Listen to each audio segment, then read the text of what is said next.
O verdadeiro Papai Noel. Helena nunca acreditou em Papai Noel. Não porque fosse cética ou precoce demais, mas porque a verdade sempre chegara antes do encanto. Aos 6 anos encontrou a mãe chorando no banheiro, sentada no chão frio, com um saco de presentes aberto ao lado. O pai havia saído de casa naquela madrugada de dezembro e nunca mais voltara.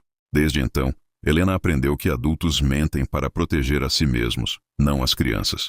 Naquela noite, enquanto a mãe tentava explicar por que o Papai Noel não viria mais, Helena entendeu tudo sem precisar de detalhes. Nunca mais escreveu cartas, nunca mais fez pedidos, nunca mais acreditou em nada que viesse embrulhado em fantasia.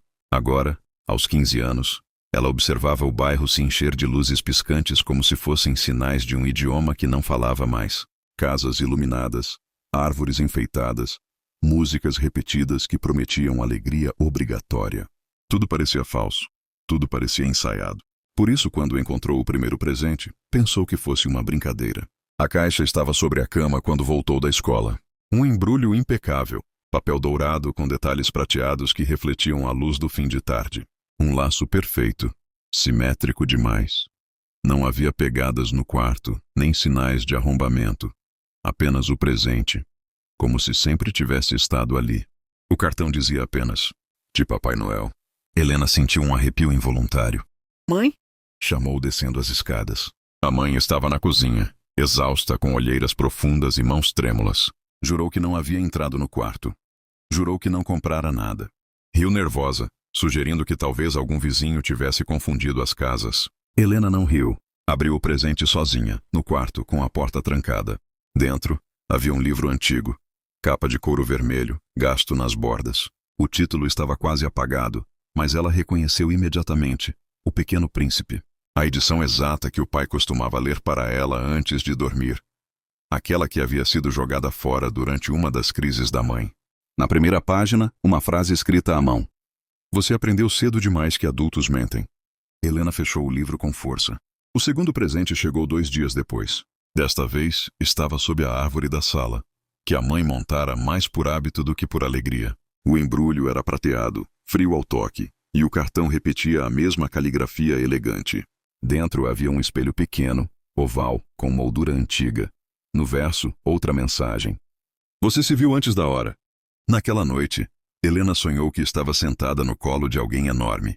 O cheiro era de pinho, ferro e algo podre escondido sob perfume doce. Ela tentava olhar para cima, mas o rosto da criatura permanecia na sombra. Só via o sorriso, largo demais, imóvel demais. Crianças que acreditam são protegidas, disse a voz. E as que não acreditam? Perguntou Helena no sonho. Essas nós observamos. Ela acordou gritando. Os presentes continuaram.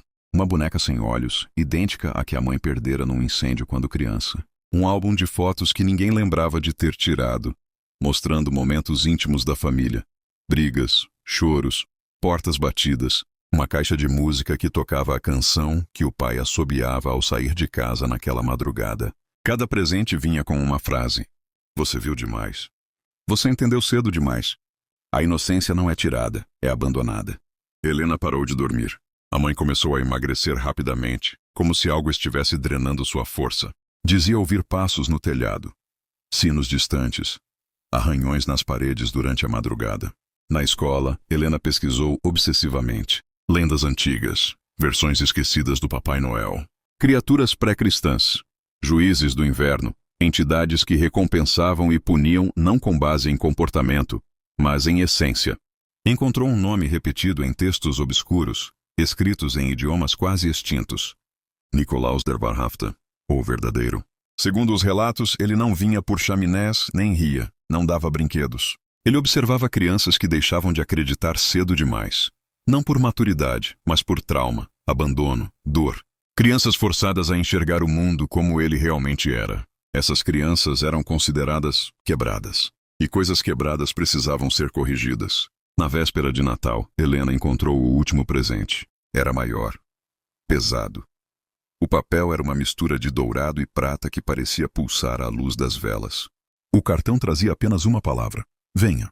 A mãe dormia profundamente, sedada por remédios que não lembrava de ter tomado. A casa estava silenciosa demais. O presente não continha nada, exceto uma porta. Uma porta pequena, de madeira antiga, apoiada contra a parede do quarto. No centro, um entalhe de rosto sorridente, grotesco, com olhos fundos e dentes longos. A porta se abriu sozinha. Do outro lado havia neve, um frio cortante, e uma floresta iluminada por luzes que não piscavam, apenas observavam. Helena atravessou. No centro da clareira ele a esperava. O verdadeiro Papai Noel era alto demais para ser humano. Vestia algo que lembrava um manto vermelho antigo, manchado, costurado com fios escuros. Sua barba parecia feita de gelo sujo. Os olhos brilhavam como brasas apagadas. Você chegou cedo, disse ele, como sempre. Você não é real. Helena sussurrou. Ele se ajoelhou diante dela, o chão rangendo sob o peso. Sou mais real do que a mentira que te contaram. Ele mostrou um saco enorme ao seu lado. Dentro, Helena viu outras coisas. Não corpos, mas lembranças solidificadas, risadas mortas, cartas nunca entregues, infâncias interrompidas. Eu não castigo crianças más, explicou. Castigo as que perdem a inocência antes do tempo. As que aprendem cedo demais que o mundo é cruel. Isso cria rachaduras. E rachaduras deixam o frio entrar. O que você faz com elas? Helena perguntou, tremendo. Ele sorriu. Eu as conserto.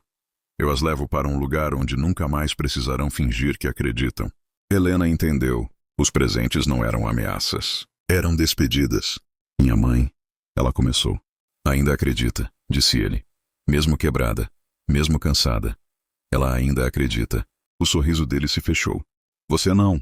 A neve começou a subir, cobrindo seus pés. Helena sentiu o frio apagar memórias, emoções, dores. Mas antes que fosse tarde, ela pensou na única coisa que nunca quis abandonar completamente: a esperança. Ela gritou e acordou. Estava em sua cama. A árvore piscava. A mãe chorava na porta, abraçando-a com força. Eu pensei que tinha te perdido, dizia. Nunca mais houve presentes dourados ou prateados. Mas todo Natal Helena acorda com os pés frios. E às vezes, encontra pequenas rachaduras de gelo no chão do quarto, como se algo ainda estivesse esperando. Observando. Crianças que aprendem cedo demais não são esquecidas. Elas apenas entram na lista errada. Krampus chegou. A neve começou a cair antes do amanhecer, silenciosa como um presságio. Não era uma neve alegre, dessas que fazem crianças correrem para as janelas. Era pesada, densa, sufocante. Em poucas horas, a estrada que ligava a vila de Eichenwald ao resto do mundo desapareceu sob um manto branco e impiedoso. Eichenwald sempre fora isolada, encaixada entre montanhas antigas que pareciam observar os moradores com desprezo. No Natal, porém, o isolamento se tornava absoluto. Nenhum sinal de telefone, nenhuma rota aberta, apenas casas de madeira rangendo sob o peso do inverno, e o som distante do vento atravessando os pinheiros. Naquela véspera de Natal, a família Kraus se reunia na casa mais antiga da vila, não por amor, mas por obrigação. A casa de Helga Kraus era escura mesmo com todas as luzes acesas. As paredes guardavam décadas de rancor, e o cheiro de comida misturava-se ao de mofo e lenha úmida. O relógio antigo na parede marcava cada segundo com um tic-tac irritante, como se contasse o tempo até algo inevitável.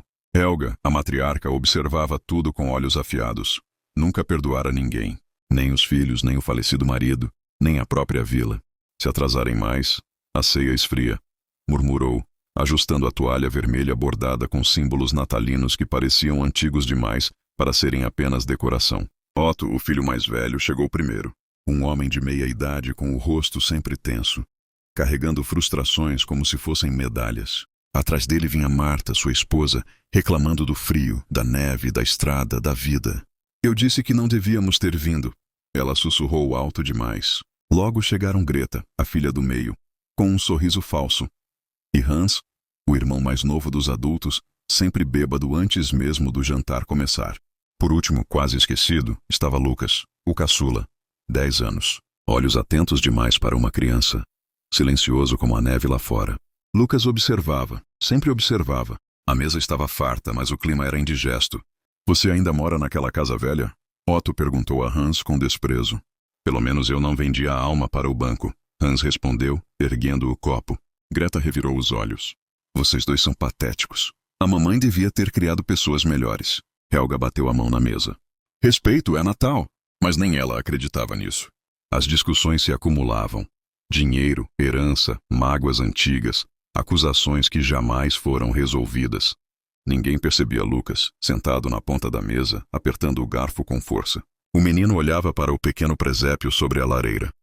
São Nicolau sorria, sereno, mas atrás dele, meio escondida entre figuras de palha, havia uma estatueta antiga que Lucas nunca tinha visto antes. Uma criatura com chifres retorcidos, língua comprida e um saco nas costas. Vovó, Lucas apontou. O que é aquilo? Helga congelou por um instante. Nada que te interesse, respondeu rápido demais. É coisa velha. O vento uivou lá fora, forte o suficiente para fazer as janelas tremerem. Hans riu bêbado. É o Krampus. Não conta pra criança, mãe. O silêncio caiu sobre a mesa. Krampus? Lucas perguntou. Um demônio. Hans continuou divertido. Ele vem buscar pessoas más no Natal. Marta riu. Que besteira. Mas Lucas não riu. Ele olhou para cada adulto à mesa, para os gritos, para os insultos, para a crueldade casual. Se isso era maldade, então eles eram monstros. A discussão aumentou. Pratos quase voaram. Helga acusou Otto de querer sua casa. Greta chorou por atenção. Hans derrubou o vinho na toalha. E Lucas explodiu. Chega! Todos se calaram, surpresos. O menino tremia. Vocês são horríveis, gritou. Vocês só sabem machucar uns aos outros. Isso não é Natal. Eu queria que alguém punisse vocês. O silêncio foi absoluto. O relógio parou. Não figurativamente. Parou. As luzes piscaram. Do lado de fora, algo pesado se moveu na neve. Helga ficou pálida. O que você fez? Sussurrou. Um sino ecoou à distância. Grave. Antigo. As batidas começaram no telhado. Como cascos. A lareira apagou sozinha. Um cheiro de enxofre tomou o ar. É brincadeira, Otto murmurou. Não é? Então a porta da frente foi arrancada das dobradiças. A criatura que entrou não cabia na lógica humana. Alta demais. Curvada demais. Ossos visíveis sob uma pele escura como carvão. Chifres enormes rasgavam o teto. Correntes tilintavam presas a tornozelos peludos. Em uma das mãos, um feixe de galhos. Na outra, um saco negro que se movia, como se algo estivesse vivo lá dentro. O rosto era o pior. Um sorriso largo demais. Dentes afiados. Olhos vermelhos que brilhavam com prazer. Oh, Krampus! Helga caiu de joelhos. A criatura falou com uma voz que parecia muitas vozes. Fui chamado. Hans foi o primeiro. Tentou correr. Tropeçou. Krampus o agarrou pelo tornozelo e o arrastou pelo chão, deixando marcas profundas na madeira. Espera! Hans gritou. Eu posso mudar! Krampus riu. Hans foi enfiado no saco. O saco se contorceu. Depois, silêncio. Greta tentou se esconder atrás da mãe. Krampus a cheirou como um animal. Vaidade, crueldade, mentiras. Ela tentou implorar. O feixe de galhos estalou. Greta desapareceu nas sombras atrás da lareira. Otto gritou, atacou a criatura com uma cadeira. Inútil. Krampus abriu a boca e engoliu seu grito inteiro. Restaram apenas Helga, Marta e Lucas. Helga chorava. Eu ensinei errado. Eu sei. Por favor.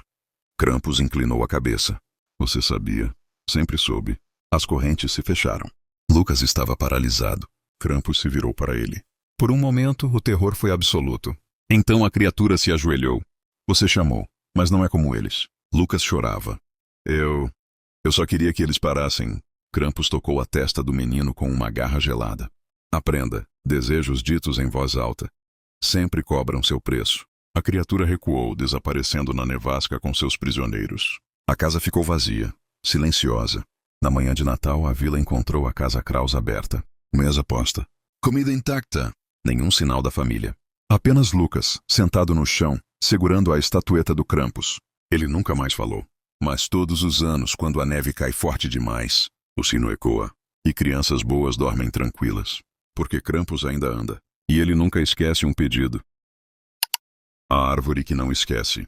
A neve caía há 3 dias sem cessar quando a família Murrow deixou a estrada principal e entrou na trilha estreita que levava à floresta. O mundo parecia ter sido apagado, reduzido a tons de branco, cinza e o verde escuro dos pinheiros antigos que se erguiam como sentinelas imóveis. O frio era tão intenso que o ar queimava os pulmões a cada respiração. É aqui, disse Daniel, desligando o motor da caminhonete. Meu pai costumava vir até essa parte da floresta quando eu era criança. Clara apertou o casaco contra o corpo, observando a vastidão silenciosa. Havia algo errado naquele lugar. Não apenas o silêncio, Florestas sempre eram silenciosas no inverno, mas a sensação de estar sendo observada, como se o próprio frio tivesse consciência. Você tem certeza que podemos cortar uma árvore aqui? Perguntou ela. Ninguém vem tão longe, respondeu Daniel. E economizamos um bom dinheiro. Natal não precisa ser caro. Lucas, o filho mais velho, de 17 anos, saiu da caminhonete com o machado pendurado no ombro. O metal gelado refletia a luz pálida do céu nublado. Ele sorriu nervoso. Parece um filme de terror, brincou. Ninguém riu. A floresta parecia antiga. Os pinheiros eram grossos, altos demais, com troncos retorcidos que lembravam colunas de uma catedral esquecida. O chão estava coberto por neve profunda, mas, estranhamente, não havia pegadas de animais. Nenhum pássaro. Nenhum som além do vento arrastando gelo entre os galhos. Foi então que Clara viu a árvore. Ela se destacava das outras. Um pinheiro enorme, mais largo que todos ao redor, com a copa tão alta que se perdia na névoa branca. Seu tronco tinha sulcos profundos, como veias antigas, e a casca parecia escura demais para aquela luz. Aquela, disse Daniel, é perfeita. Clara sentiu um arrepio atravessar sua espinha. Daniel, talvez outra.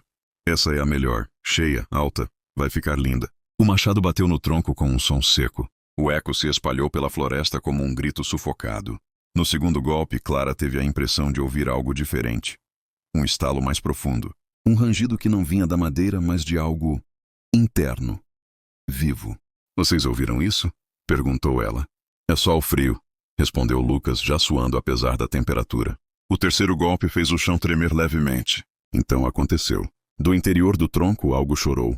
Não era o som de um animal, nem vento. Era baixo, antigo, carregado de dor. Clara caiu de joelhos na neve, sentindo o estômago revirar. Para! Gritou ela. Para agora! Mas o machado já estava cravado fundo demais. A árvore começou a inclinar lentamente, como se resistisse, como se estivesse relutante em cair. Quando finalmente tombou, o impacto foi surdo, pesado, fazendo a neve cair dos galhos vizinhos como cinzas. Por um instante, tudo ficou em silêncio absoluto. Depois, um sussurro percorreu a floresta. Daniel jurou que ouviu palavras. Um idioma que ele não conhecia, mas que parecia entender. Eu lembro! A casa de campo ficava isolada, cercada por quilômetros de neve e árvores. Um refúgio que pertencera à família de Daniel por gerações. As paredes rangiam com o vento, e o aquecedor mal dava conta do frio. Eles colocaram o pinheiro na sala de estar. Mesmo cortada, a árvore parecia intacta. Os galhos não caíam. As agulhas permaneciam rígidas, verdes demais. Ela não está morrendo, comentou Lucas. Melhor ainda, respondeu Daniel, tentando soar animado. Clara não respondeu. Desde que chegaram, sentia dores de cabeça constantes e uma pressão estranha no peito, como se estivesse respirando memórias alheias. Naquela noite, enquanto pendiam os enfeites, Clara percebeu algo impossível. O tronco da árvore estava úmido. Daniel, chamou ela. Isso é seiva? Ele tocou o tronco. Seus dedos ficaram escuros. Não era seiva, era sangue. Antes que pudessem reagir, a árvore se moveu. As raízes, antes escondidas sob o tapete, começaram a emergir do chão, quebrando o assoalho com estalos violentos. Elas se arrastavam como serpentes, negras, cobertas de gelo e terra. — O que é isso? — gritou Lucas. A casa estremeceu. As luzes piscaram e se apagaram. E então a voz falou. Não vinha de um lugar específico. Estava em todos os cantos. Vocês me levaram para dentro. Agora, eu levo vocês para dentro de mim. Lucas foi o primeiro. As raízes se enrolaram em suas pernas, subindo rapidamente. Ele tentou correr, mas o chão parecia puxá-lo. Quando uma raiz tocou seu peito, a sala desapareceu. Ele estava em outro lugar. Um quarto escuro. O cheiro de álcool. Um homem gritando. Não conta pra ninguém, dizia a voz do pai de um amigo. Ninguém vai acreditar. Lucas sentiu o mesmo medo de anos atrás. O mesmo silêncio imposto. A mesma culpa. Não foi culpa sua, sussurrou a árvore, agora atrás dele. Mas você deixou o silêncio crescer. As raízes apertaram. O grito de Lucas ecoou pela casa, curto, interrompido. Clara tentou alcançá-lo, mas foi puxada para trás. As raízes tocaram seu rosto, e a memória veio como uma lâmina. Um hospital, um bebê, um monitor apitando até virar um som contínuo. Você escolheu o trabalho, disse a voz. Escolheu não ficar. Clara chorava, presa em lembranças que havia enterrado por anos. A árvore se alimentava da culpa, do arrependimento, do que nunca foi dito. Eu sinto muito. Ela implorou. Tarde demais, respondeu a entidade. Daniel tentou fugir. Correu até a porta, mas ela estava selada por raízes grossas, pulsantes. Quando a árvore o tocou, ele viu o pai, morto na neve anos atrás. Ele havia mentido. Disse que foi um acidente. Não foi. Você me acordou, disse a árvore. Agora eu acordo suas verdades. A casa rangia enquanto a árvore crescia, quebrando o teto e empurrando paredes. Raízes atravessavam quartos, escadas, memórias. Um a um, eles foram envolvidos. Do lado de fora, a neve continuava a cair, cobrindo tudo em silêncio. Na manhã de Natal, um viajante passou pela estrada próxima. Onde antes havia uma casa, agora havia apenas uma árvore gigantesca, coberta de gelo, com enfeites pendurados como ossos. Sob a neve, ninguém ouviria os sussurros. Mas a árvore lembraria. Ela sempre lembra. Passos na neve.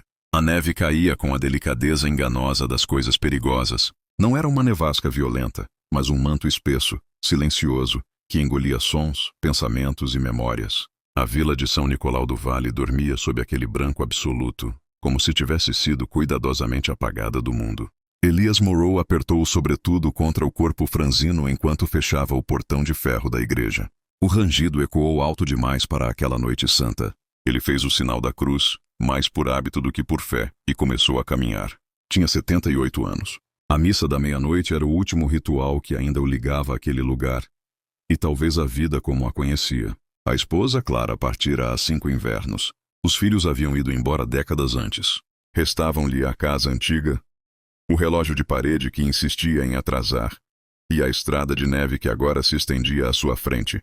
O caminho até sua casa atravessava o bosque ralo nos limites da vila. Não era longo, mas a noite parecia se alongar, como se o espaço também estivesse cansado. Elias deu o primeiro passo.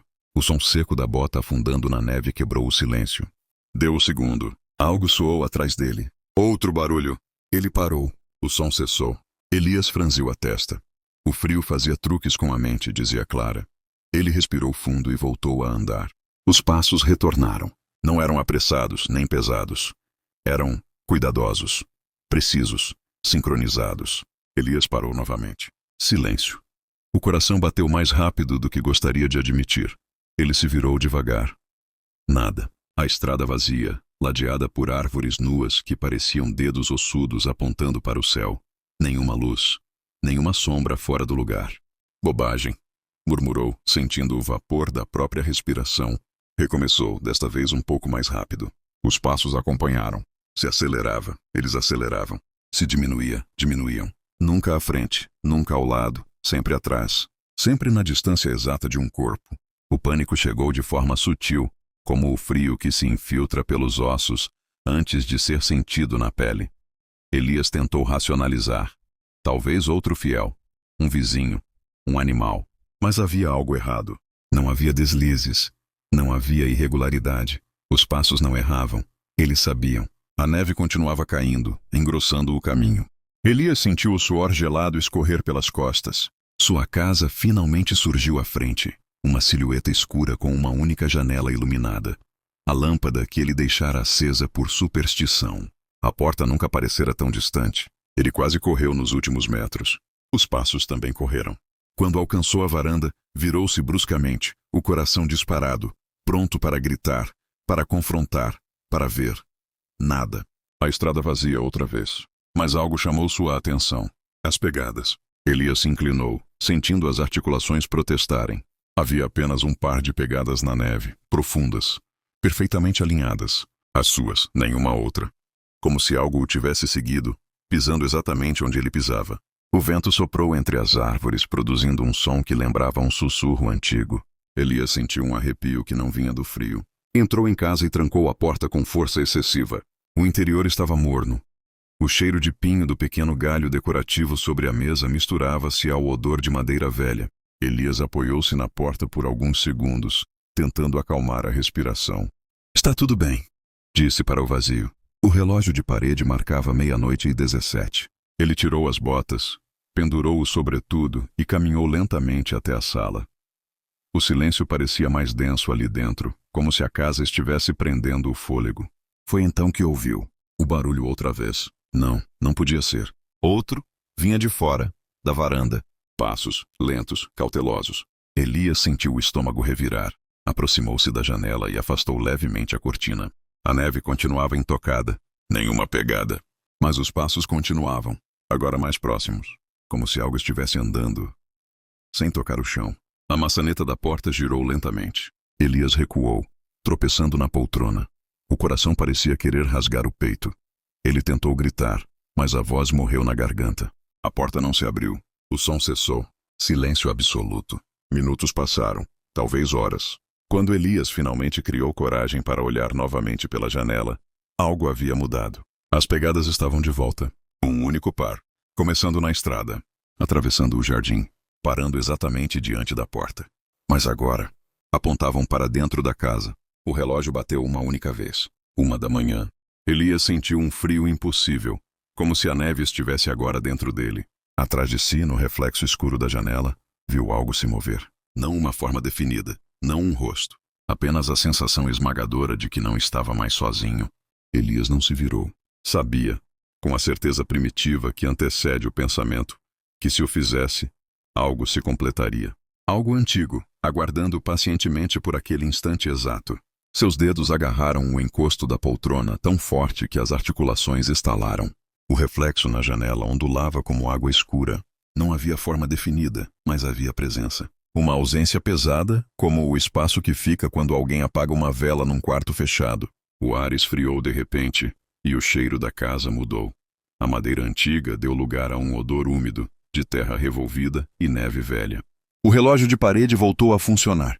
Elias sentiu algo se aproximar, não pelos pés, não pelo chão, mas pelo tempo, como se cada segundo fosse um passo invisível atravessando a sala. Clara, murmurou sem saber por quê. O reflexo respondeu, não com palavras, com memória. A sala se transformou ao seu redor. As paredes pareciam mais claras, o ar menos denso. Por um instante, Elias viu a casa como fora décadas antes. A árvore de Natal no canto, enfeites simples, risadas abafadas, o cheiro de pão doce no forno. E Clara, sentada na mesma poltrona, viva, sorrindo, jovem demais para ser real. Você demorou, disse ela. O coração de Elias se partiu com um som que ninguém ouviu. Eu estava na missa. Ela assentiu lentamente. Sempre esteve. A ilusão vacilou. A imagem de Clara começou a se desfazer como fumaça presa ao vento. O sorriso permaneceu tempo demais, esticado, errado. Você não é ela, sussurrou Elias. A coisa inclinou a cabeça. Não, respondeu finalmente com uma voz que parecia ecoar dentro da própria mente dele. Mas aprendi a caminhar como ela, a respirar como ela, a esperar como ela esperou. A sala escureceu de novo. Elias caiu de joelhos. As memórias vieram em avalanche. O inverno rigoroso, a estrada escorregadia, o hospital distante. A noite em que Clara pedira para ir à missa de Natal e ele recusara, cansado, irritado, seguro de que haveria outros natais. Ela fora sozinha. Nunca voltou. Eu ouvi seus passos naquela noite, continuou a entidade. E caminhei com você desde então. O relógio parou. Silêncio. A porta da frente abriu-se sozinha, rangendo como na noite da missa. O vento entrou, trazendo neve para dentro da casa. As pegadas surgiram no assoalho de madeira, uma após a outra. Um único par. Está na hora de voltar, disse a voz. O caminho ainda está lá. Elias levantou-se com dificuldade. Não havia medo agora.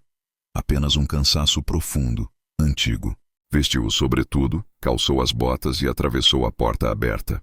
A neve o recebeu em silêncio. A estrada parecia exatamente como naquela noite, exceto pela ausência da casa atrás dele. Onde antes havia luz, agora só existia escuridão. Elias deu um passo, e os passos o acompanharam.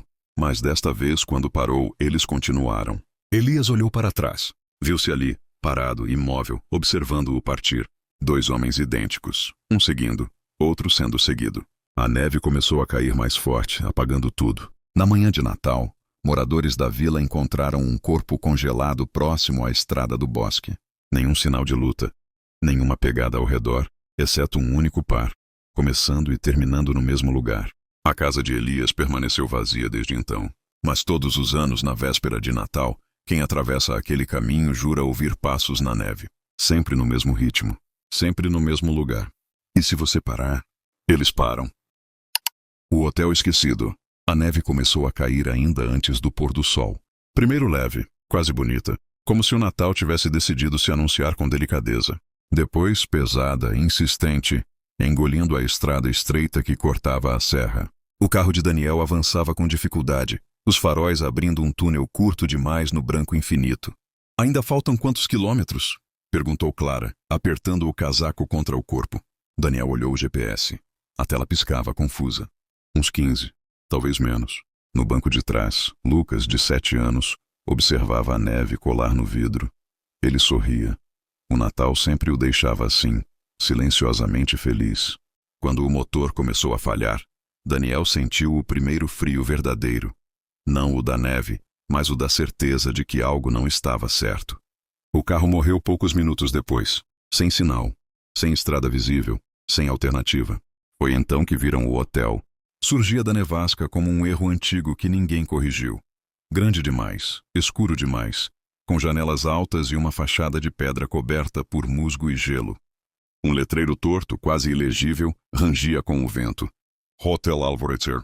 Pelo menos não vamos passar a noite no carro, disse Clara, tentando soar otimista. O saguão estava quase vazio. Lâmpadas amareladas piscavam no teto alto.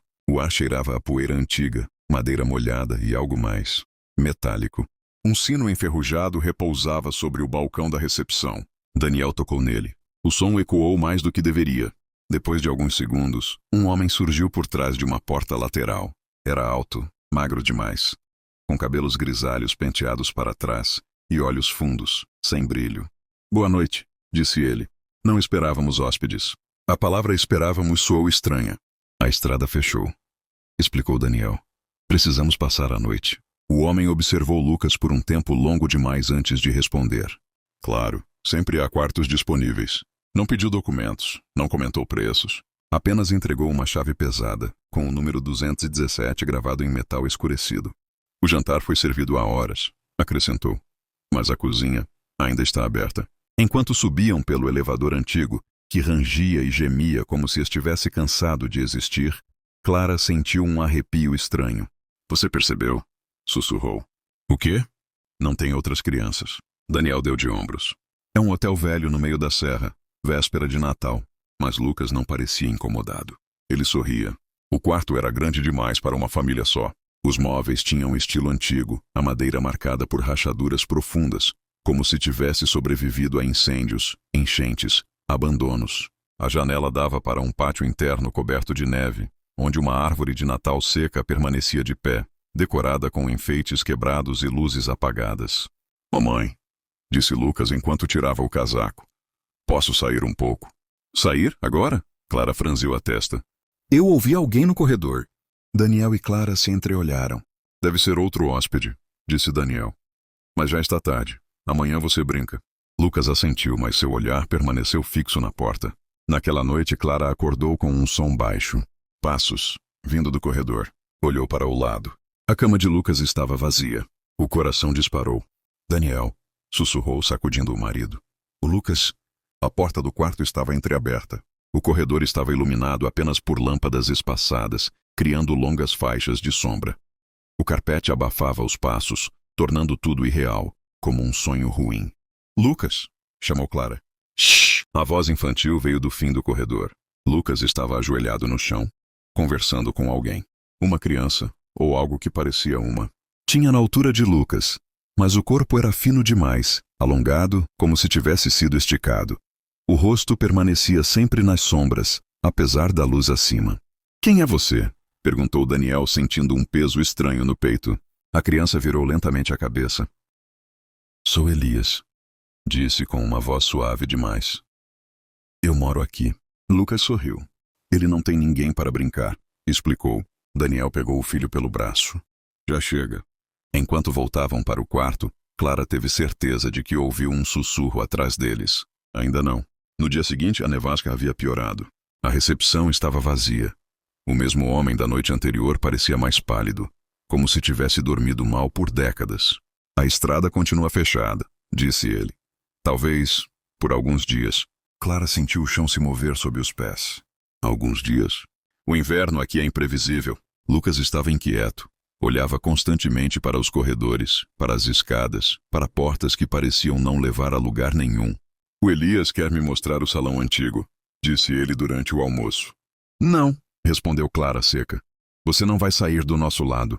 Lucas fez beicinho. Ele fica sozinho só à noite. Aquela frase não saiu da cabeça de Clara. Só à noite. Na segunda noite, as coisas começaram a mudar. O hotel parecia mais cheio. Vozes sussurravam atrás das paredes. Risadas abafadas vinham dos andares superiores. Portas rangiam sozinhas. Às vezes, Clara tinha certeza de ver pessoas sentadas no saguão. Homens de terno antigo, mulheres com vestidos de outra época. Mas, quando piscava, não havia ninguém. Daniel tentou ligar o rádio do quarto. Apenas estática, misturada com algo que soava como um coro distante. Na terceira noite, Lucas desapareceu de novo. Desta vez não houve passos. Apenas silêncio. Eles o encontraram no antigo salão de festas. O local estava decorado para o Natal. Mas de um Natal antigo. Guirlandas secas, velas derretidas, uma árvore enorme coberta de poeira e teias. Ao redor, dezenas de pessoas observavam Lucas. Pessoas pálidas, imóveis, com olhos famintos. Ele pode ficar, disse Elias, surgindo ao lado do menino. Seu rosto agora estava visível, olhos fundos demais para uma criança, pele translúcida como papel velho. Aqui não dói mais. O que você quer com ele? Gritou Clara, avançando. As figuras se moveram em uníssono. Queremos sair, disseram em coro. O recepcionista surgiu entre eles. Décadas, disse ele. Décadas presos neste lugar. Toda véspera de Natal a neve fecha a estrada. E às vezes, alguém chega. Vocês não podem, Daniel gritou. Elias segurou a mão de Lucas. Só precisamos trocar. Clara sentiu algo puxar seu coração para fora do peito. Ele não fica, disse ela, com uma força que não sabia ter. As luzes piscaram. O hotel gemeu. As paredes pareceram respirar. Lucas começou a chorar. Mamãe, ele disse que se eu ficar vocês vão poder ir embora. O chão tremeu. As figuras avançaram um passo. Então tudo parou. Um sino tocou. O mesmo da recepção. O recepcionista ergueu a mão. Ainda não, disse ele olhando diretamente para Clara. Mas o hotel já escolheu. Na manhã seguinte, a neve havia cessado. A estrada estava livre. O carro funcionou. Eles partiram sem olhar para trás. Mas no banco de trás, Lucas permanecia em silêncio. Dias depois, em casa, Clara percebeu algo estranho. Lucas não dormia mais à noite. Ficava sentado na cama, olhando para o corredor escuro. Ele sente falta de mim, murmurou certa vez. Quem? Perguntou Clara, com a voz trêmula. Lucas sorriu. Elias. Naquela noite, Clara sonhou com o hotel. As portas se abrindo, os corredores se estendendo, e uma chave pesada surgindo sobre sua mesa, com o número 217. Quando acordou, o corredor da casa estava frio demais. O frio dentro da casa não fazia sentido. Clara percebeu isso na terceira noite após o retorno. Não era o frio comum do inverno, nem o que entrava pelas frestas das janelas. Era um frio parado, imóvel, como se o ar tivesse desistido de circular. Lucas estava sentado na cama, desperto, os olhos fixos no corredor escuro. Filho, você não está com sono? Perguntou ela. Eles caminham depois da meia-noite, respondeu ele, sem virar o rosto. O coração de Clara afundou. Quem caminha? Lucas piscou devagar. Os que ficaram. Daniel tentou racionalizar. Psicólogo infantil, consultas, trauma pós-nevasca. Tudo fazia sentido demais para não ser verdade. Mas havia coisas que não se encaixavam. O relógio da casa sempre parava à 00:17. O mesmo número do quarto do hotel. Na quarta noite, Clara acordou com um som que conhecia bem demais. O sino, não o da casa. O do hotel. Levantou-se tremendo e caminhou até o corredor. A luz do abajur piscou, fraca, como se estivesse sendo drenada. Lucas não estava no quarto. O corredor parecia mais longo, as paredes mais estreitas, e no fundo uma porta que não existia antes, de madeira escura, com uma placa enferrujada. Hotel Alvorecer. Não, sussurrou Clara. A porta se abriu sozinha. O cheiro de poeira, mofo e metal tomou o ar. Daniel surgiu atrás dela, pálido. Ele sumiu, disse. O carro não está na garagem. O sino tocou novamente. E então eles estavam lá. O saguão, o mesmo teto alto, as mesmas luzes amareladas. O hotel não havia ficado para trás. Ele o seguiu. Vocês voltaram, disse o recepcionista, surgindo atrás do balcão. Seu rosto agora estava mais definido, mais humano, cansado, triste. Nem todos conseguem escapar por muito tempo. Onde está nosso filho? Gritou Daniel. Onde sempre esteve, respondeu uma voz infantil. Elias surgiu no alto da escada, mas já não parecia uma criança. Seu corpo era torto, como se tivesse crescido errado. Os olhos, fundos e antigos demais. Atrás dele, dezenas de figuras observavam em silêncio. Ele aceitou, disse Elias. Só falta o último passo. Mentira, gritou Clara. Ele é uma criança. Nós também éramos. As figuras começaram a se mover. Cada família que passa por aqui deixa algo, explicou o recepcionista. Às vezes é um objeto, às vezes, alguém. Vocês prometeram deixá-lo ir, disse Daniel. Prometemos deixar vocês irem, corrigiu Elias. E cumprimos. Clara entendeu. Lucas não havia sido levado. Ele havia sido preparado. Onde ele está? Perguntou com a voz quebrada. O chão se abriu. Não literalmente, mas o hotel se transformou, revelando o antigo salão de festas. A árvore seca ainda estava lá. E diante dela, Lucas. Ele parecia diferente, mais pálido, mais quieto. Mamãe, disse ele. Aqui não dói mais. Clara correu até o filho, mas uma força invisível a impediu. Ele pertence ao hotel agora, disseram as vozes em coro. Não, sussurrou Clara, sentindo algo despertar dentro dela. Algo antigo, algo feroz. Ela lembrou do frio constante, do sino, do número 217. Vocês precisam de um lugar, disse ela lentamente. Um corpo, um tempo, um Natal. O recepcionista a observou com atenção. Você entende? Entendo, respondeu ela. E escolho. Daniel virou-se para ela, horrorizado. Clara, não! Ela sorriu para ele, pela primeira vez desde a nevasca. Leve o Lucas para casa. O hotel ficou em silêncio. Uma troca consciente, disse o recepcionista. Isso é raro. Fico eu, disse Clara. Mas ele vai esquecer. Mamãe, gritou Lucas. Ela conseguiu tocá-lo. Você vai viver, sussurrou. E vai esquecer este lugar. As paredes começaram a se mover. O sino tocou uma última vez. Daniel acordou na estrada. O carro ligado. Lucas dormia no banco de trás. A nevasca havia cessado. O hotel não estava mais lá. Em casa, Lucas cresceu. Nunca mais falou do hotel. Nunca mais teve pesadelos. Às vezes, porém, ao passar por corredores escuros, ele sentia um conforto estranho, como se alguém o observasse com carinho. No hotel ao alvorecer, uma nova recepcionista ocupava o balcão. Uma mulher de olhos atentos, cabelos presos, serena. Na véspera de Natal, quando a neve começava a cair, ela tocava o sino suavemente. E aguardava. Porque o hotel nunca escolhe por maldade. Ele escolhe para continuar existindo. E alguém sempre fica.